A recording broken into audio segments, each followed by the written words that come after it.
மித்ராவிற்கு அவளது முகத்தை கண்ணாடியில் பார்க்கவே பிடிக்கவில்லை.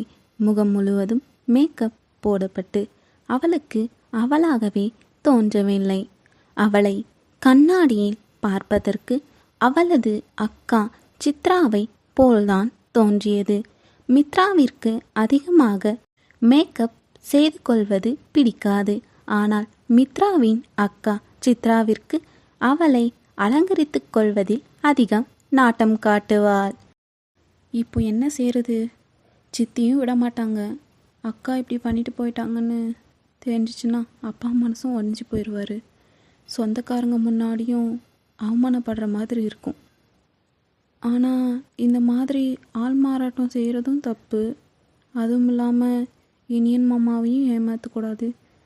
ஐயோ, என்ன பண்ணுறது என்று அவளது மனதில் 1000 குழப்பங்கள் ஓடிக்கொண்டிருந்தது.